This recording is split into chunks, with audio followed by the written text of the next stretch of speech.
ಎಲ್ಲ ಥರದ ಟ್ಯಾಲೆಂಟ್ಸ್ ಮತ್ತು ಟೆಕ್ನಿಕಲ್ ವಿಡಿಯೋಗಳಿಗಾಗಿ ಕಲಾಟೆಕ್ ಚಾನಲ್ನ ಸಬ್ಸ್ಕ್ರೈಬ್ ಮಾಡಿ ಹಾಗೂ ಹೆಚ್ಚಿನ ಅಪ್ಡೇಟ್ಸ್ಗಳಿಗಾಗಿ ಬೆಲ್ ಐಕಾನ್ನ ಪ್ರೆಸ್ ಮಾಡಿ.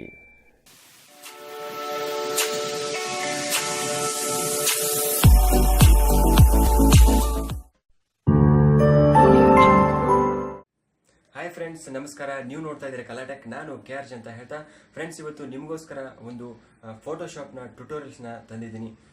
ಬೇಸಿಕಲಿ ನಾನು ಗ್ರಾಫಿಕ್ ಡಿಸೈನರ್ ಆದ್ದರಿಂದ ಆ ಒಂದು ಫೋಟೋಶಾಪ್ ಟ್ಯುಟೋರಿಯಲ್ಸ್ ಬಗ್ಗೆ ನಿಮ್ಮ ಜೊತೆ ಶೇರ್ ಮಾಡ್ಕೊಳ್ಳೋಣ ಅನ್ನೋ ಒಂದು ಉದ್ದೇಶದಿಂದ ಈ ಒಂದು ವಿಡಿಯೋ ಮಾಡ್ತಾ ಇದ್ದೀನಿ. ಫೋಟೋಶಾಪ್ನಲ್ಲಿ ನಿಮಗೆ ಯಾವುದೇ ಥರದ ಡೌಟ್ಸ್ ಆಗಲಿ ಪ್ರಾಬ್ಲಮ್ಸ್ ಆಗಲಿ ಇದ್ದರೆ ಕಮೆಂಟ್ ಸೆಕ್ಷನಲ್ಲಿ ತಿಳಿಸಿ, ಆ ಒಂದು ವಿಡಿಯೋನ ಮಾಡ್ತೀನಿ ಅಂತ ಹೇಳ್ತಾ ಇವತ್ತಿನ ಒಂದು ಟ್ಯುಟೋರಿಯಲ್ಸ್ ಬಗ್ಗೆ ಹೇಳಬೇಕು ಅಂತಂದರೆ, ನೀವು ಸರ್ಚ್ ಮಾಡಿದಂಥ ಗೂಗಲಲ್ಲಿ ಸರ್ಚ್ ಮಾಡಿದಂಥ ಇಮೇಜ್ಗಳು ತುಂಬಾ ಕೆಲವೊಂದು ಲೋ ರಿಸಲ್ಯೂಷನ್ ಆಗಿರ್ತವೆ. ಅದನ್ನು ಯಾವ ರೀತಿ ಹೈ ರಿಸಲ್ಯೂಷನ್ ಆಗಿ ಕನ್ವರ್ಟ್ ಮಾಡಬೇಕು ಅಂತ ಈ ಒಂದು ಟ್ಯುಟೋರಿಯಲ್ಸಲ್ಲಿ ಹೇಳ್ತಾ ಇದ್ದೀನಿ. ಫ್ರೆಂಡ್ಸ್, ಈ ವಿಡಿಯೋ ನಿಮಗೆ ಇಷ್ಟ ಆದರೆ ಲೈಕ್, ಶೇರ್, ಸಬ್ಸ್ಕ್ರೈಬ್ ಮಾಡಿ ಅಂತ ಹೇಳ್ತಾ ಇವತ್ತಿನ ಒಂದು ಟ್ಯುಟೋರಿಯಲ್ಸ್ನ ನೋಡೋಣ ಬನ್ನಿ.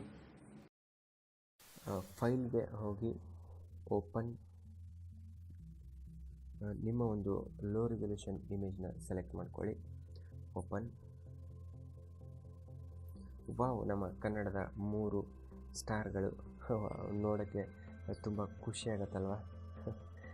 ಇವಾಗ ಇಮೇಜ್ಗೆ ಹೋಗಿ ಇಮೇಜ್ ಸೈಜ್ ಅಂತ ಇರುತ್ತೆ, ಅದನ್ನು ಸೆಲೆಕ್ಟ್ ಮಾಡ್ಕೊಳ್ಳಿ.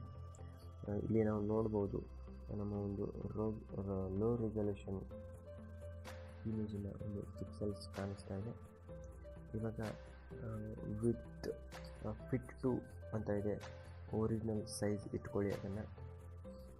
ಇವಾಗ ವಿಡ್ತ್ ಇದೆ, ಅದನ್ನು 4000 ಮಾಡಿ. ಆಮೇಲೆ ಇಲ್ಲಿ ಇಂಚಸ್ ಇರುತ್ತೆ, ಅದನ್ನು ಪಿಕ್ಸೆಲ್ ಸೆಲೆಕ್ಟ್ ಮಾಡ್ಕೊಳ್ಳಿ. ಇನ್ನು ರಿಸಲ್ಯೂಷನ್ ಇದೆ 72 ಇದೆ, ಅದನ್ನು 300 ಮಾಡ್ಕೊಳ್ಳಿ. ಇನ್ನು ರೀಸ್ಯಾಂಪಲ್ ಅಂತ ಇರುತ್ತೆ, ಅದನ್ನು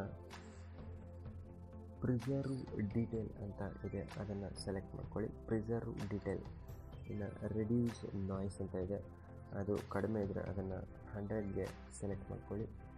ಇಲ್ಲಿ ಪ್ರಿವ್ಯೂವಲ್ಲಿ ನಾವು ನೋಡ್ಬೋದು, ಈ ಒಂದು ನಮ್ಮ ಸೆಟ್ಟಿಂಗ್ಸ್ನ ಚೇಂಜಸ್ ಇಲ್ಲೇ ಕಾಣ್ಬೋದು ನೋಡಿ. ಇವಾಗ ಒಂದು ಹಳೆ ಇಮೇಜ್ ಅಂತ ಇವಾಗ ಆ ಸೆಟ್ಟಿಂಗ್ಸ್ ಮೂಲಕ ಪಿಕ್ಸೆಲ್ಸ್ ಹೋಗಿದೆ ಅಂತ ಹೇಳ್ಬೋದು.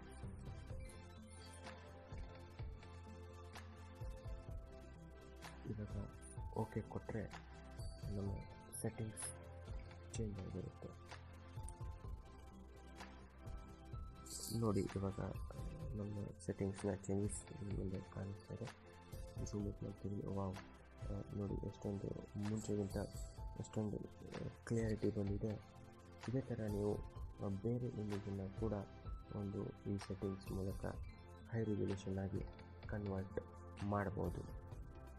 ಧನ್ಯವಾದಗಳು.